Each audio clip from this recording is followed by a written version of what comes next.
everyone, it's Lisa from budgetequestrian.com, and today I'm continuing my series of building a set of jumps, and today we are going to work on the rails for the jumps. For this I used 10-foot long 4x4 inch lumber, and what we did was we cut off the corners, so you're going to make 4 cuts, and we turned them into octagonal rails. So this is my husband, and he's the one that always cuts my rails for me because I'm not good with using the saw like this. I get too nervous, so he helps. And what he's doing is he is turning the table of the saw to a 45-degree angle.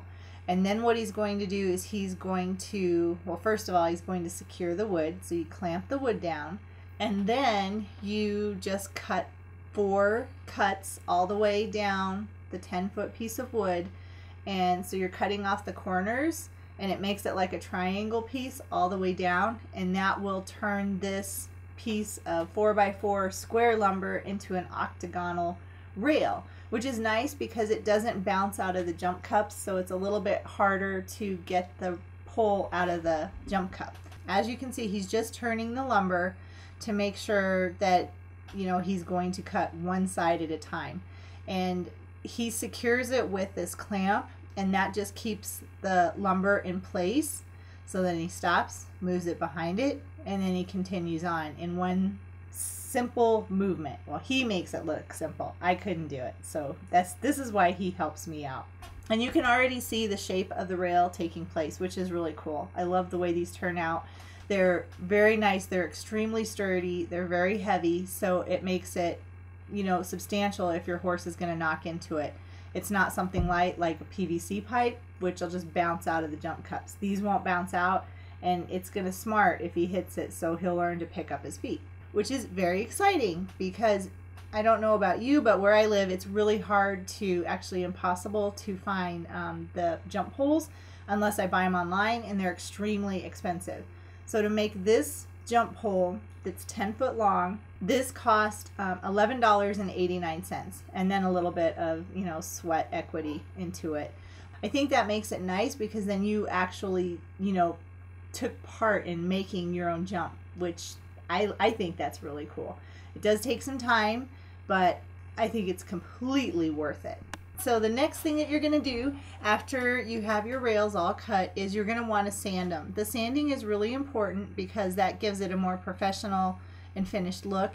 It also makes it a lot easier for you to paint. And so all I'm doing is sanding it. It does, again, it takes time, and it's not something that can be rushed. You just have to be patient and take your time when you're creating the rails, because this is part of probably one of the most important parts of your jump that you're going to be using. And then if you do a good job, then you can also use these rails not only for your jumps, but you can use it in your flat work. So if you wanted to, you know, use them as trot poles, canter poles, or just, you know, even creating gymnastics, there's a lot of different things you can do with this set of jumps, which I think is one of the reasons why I really wanted to make this set. It's very versatile, and you can do a lot with it. So when I'm sanding these, what I do is I sand one side at a time, and there are 8 different sides because it's an octagonal shape. So I go all the way down one side and then all the way back up on another side. And this is what it looks like when I'm just showing you the comparison between a sanded rail and then a non-sanded rail. And it may not seem like it does a lot, but it really does make a big difference. You can see how it just looks nice and it looks finished. And if you're going to spend this much time and money into creating, you know, your own set of jumps, you might as well do a good job. So after you have the rails all sanded, the next thing you're going to do is you are going to prime every single rail. And so what I do is I like to use the Kills 2 primer. It's latex based, so you can wash the brushes with soap and water and it won't ruin your brushes.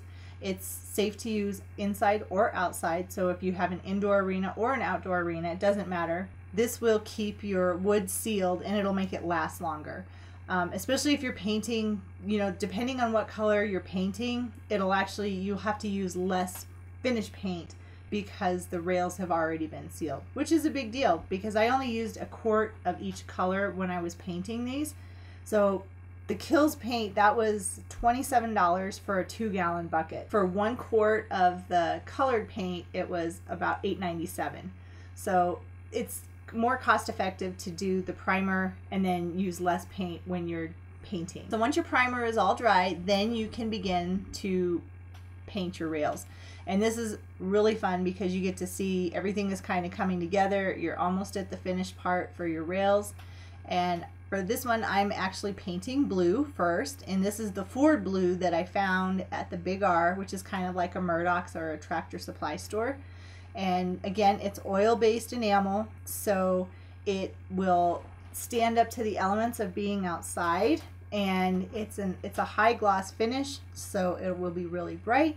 And I've used this paint before, and it really withstands the elements, and it stands up really good for being outside, even if you leave your jumps up. The oil-based paint is probably my favorite paint to use when it comes to horse jumps because it can withstand getting knocked into.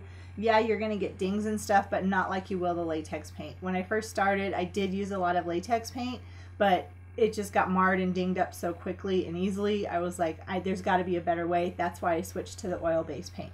The next color that I'm using is green. This kind of looks like, it's like a spring green.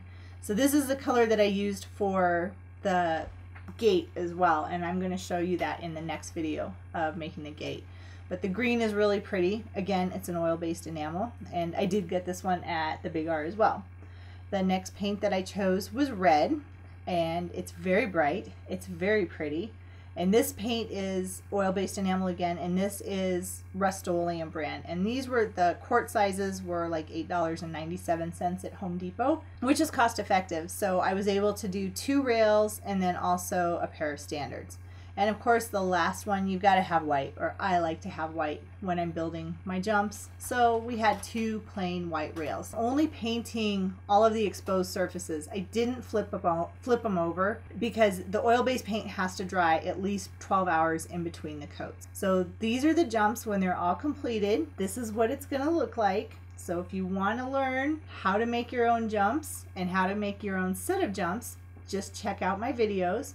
And come back on Friday and I'm going to show you basically the final piece of the project, and we're going to build a gate.